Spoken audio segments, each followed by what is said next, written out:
I'm calling it now. Foamstars is gonna flop, and I'm not changing my mind about it. Foamstars is a game made by Square Enix, and it's being criticized by Splatoon fans due to it being very similar. Okay, let's talk about the game modes of Foamstars compared to Splatoon. The first game mode of Splatoon is Turf War, which is where kills don't matter. You have to ink as much turf as you can, which is the ground. Walls don't count. The first competitive game mode is Rainmaker, where you have to transport the Rainmaker to the checkpoint and then to the finish. The carrier of the Rainmaker is slowed down and cannot use subs weapons or special weapons, but the Rainmaker can be used to charge up a heavy shot that instantly kills enemies. The second competitive game mode is Tower Control, where you have to ride the tower to finish by standing on top of it. The third competitive game mode is Splat Zones, where you have to maintain control of one or two zones by inking them. And finally, the fourth competitive game mode is Clam Blitz, a rugby-style game mode where you throw a power clam into the clam basket to break its barrier, and then throw clams in its basket. You get 20 points for power clams and 3 points for every clam. Turf War lasts 3 minutes, and ranked modes last 5 minutes. Now, for Foamstars, they have 3 different game modes. The first game mode is Smash the Star. It is similar to a team deathmatch, but after 7 kills, a star player appears with buffed stats. Killing the star player ends the game. The next game mode is Rubber Duck Party, where you ride a giant duck to the finish line. It is nearly identical to Tower Control from Splatoon, except you can dance on the tower to accelerate the duck.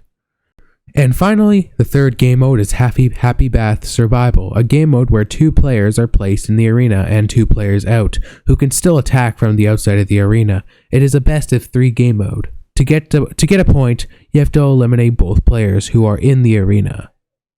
Overall, Splatoon has more game modes compared to Foamstars, and some are more unique, so I'm giving the point to Nintendo. Next up, game cost. Splatoon 3 costs $60, while Foamstars costs $30. Additionally, for the first month of release, Foamstars will be free as well for PS Plus users. However, because it's a free PS Plus game, sales will likely plummet to the oblivion once it's off from the monthly games, though since it's cheaper overall, I'll give Square Enix a point for this one. Next up, are there microtransactions? In Splatoon 3, there are no microtransactions whatsoever. There is a DLC for $25, which is for the upcoming side order reveal, but I wouldn't really call it a microtransaction. They do have a battle pass, also known as the catalog, but there is no premium tier for it, and everything is free. Once you finish a catalog, you can even get the older catalogs and get the older cosmetics. Well, now for Foamstars, they have a paid battle pass for $6 and resets every 3 months for a new season. Also, some characters can be locked behind a later tier, while payers can immediately obtain it. I wouldn't call it pay to win, but it can be annoying since it's already a paid game. I don't know if they have a currency yet, like a virtual currency, but they possibly might. And because of this, Nintendo gets the point for having no microtransactions. Now, what about the number of available weapons? Splatoon 3 has 110 different weapons and counting. Some of it is duplicates, but with a different decoration and a different special and sub-weapon. But still, that's a huge amount compared to Foamstars having only 8 weapons as of release, so I'm giving the points to Nintendo for this one. Now, how customizable are the characters? Oh boy. For Foamstars, there are 8 different characters you can play as, which have their own weapon, but you can't change your gear on them. Splatoon, on the other hand,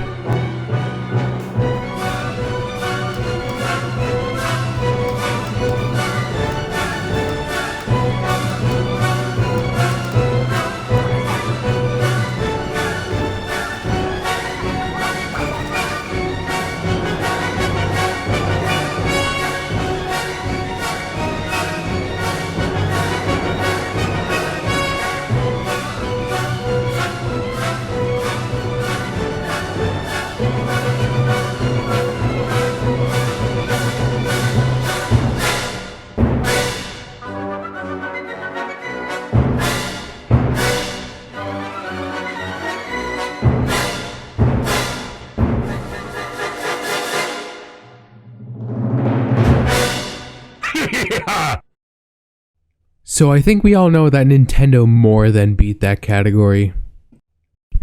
Next up, what platforms are the games on? For Splatoon, it is a Nintendo Switch exclusive because, well, it's Nintendo. What did you expect? For Foamstars, however, it is currently a PS4 and PS5 exclusive. Since Switch and PS4/PS5 have similar market share, I'm going to make it a tie. And finally, is there a story mode? Foamstars has a story mode and so does Splatoon, so both get points. And you can see there that Foamstars will most likely fail.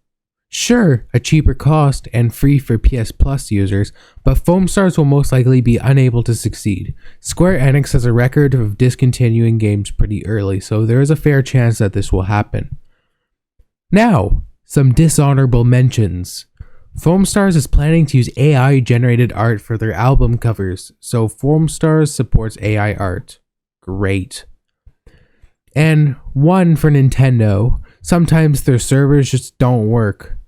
Thankfully that hasn't happened yet.